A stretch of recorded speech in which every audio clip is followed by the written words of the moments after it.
Никита Журавель, избитый на днях сыном российского гауляйтера Рамзана Кадырова, обвинили в сожжении Корана.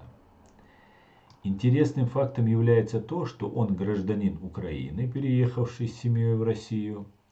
И возникают сомнения, был ли он действительно участником провокации с Кораном, или же его могли использовать в темную. Кроме того, СМИ сообщают, что он сотрудничал с украинскими спецслужбами, проводя наблюдения за военными объектами фашистской России. Все эти факты вызывают вопросы о возможной роли российских спецслужб в этой ситуации. Совсем недавно террористическое учреждение ФСБ уже использовало подобные методы, создавая исламских террористов из кавказской молодежи. Обычно связанная любая провокация с исламом, с Кораном, с терроризмом, всегда мы где-нибудь поблизости увидим длинные торчащие уши ФСБ или ГРУ. 12-секундное видео, на котором сжигается священная книга, не позволяет точно определить, кто стоит за этой провокацией, лица не видно. С большой вероятностью можно утверждать, что данное видео было сделано российскими спецслужбами с целью улучшения имиджа президента Путина и в целом фашистской России как защитников мусульман. Мое предположение основано на недавних проявлениях любви Путина к исламу, таких как его посещение дагестанской мечети и реверансы в сторону Корана. Следует отметить, что в начале своего правления в 1999 году Путин принимал более жесткую позицию по отношению к исламу и даже грозился воевать с нашим Аллахом. И мы все, особенно чеченцы, которые следили за этим внимательно, прекрасно помним эти его слова. Ведь если бы Никиту обвинили только в сотрудничестве с СБУ, мусульмане в России и в других странах не обратили внимания на это обвинение. На сегодняшний день известно, что ФСБ планирует объявить США, для наблюдателей и экспертов известно, планирует объявить США и Украину врагами ислама и призывать к КГБшному джихаду. Это решение, возможно, получит поддержку исламских духовных карманных лидеров из различных стран, таких как Саудовская Аравия, Мавритания и другие, которые рассматривают Россию как своего союзника.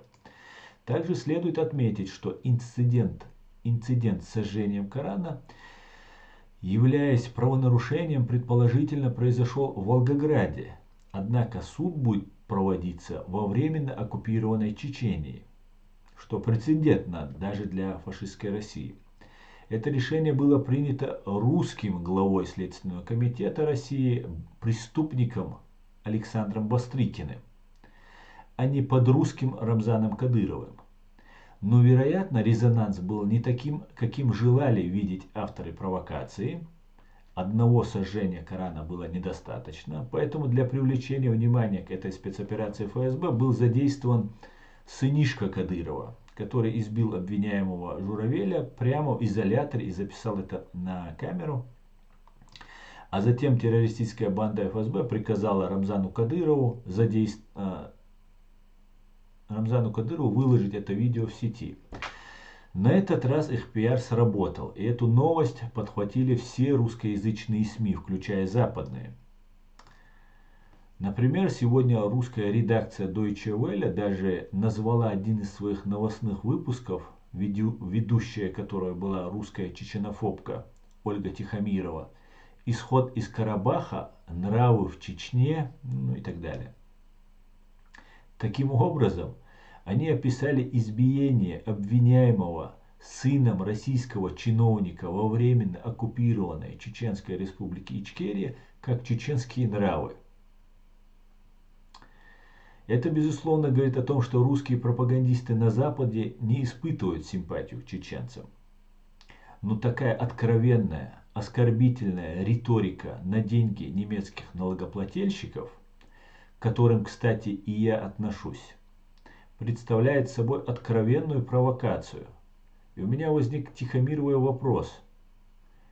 Считаете ли вы Чечению независимой страной или частью фашистской России? Аслан Арцуев, председатель Human Rights Center Ичкерия, Германия, 27 сентября 2023 года.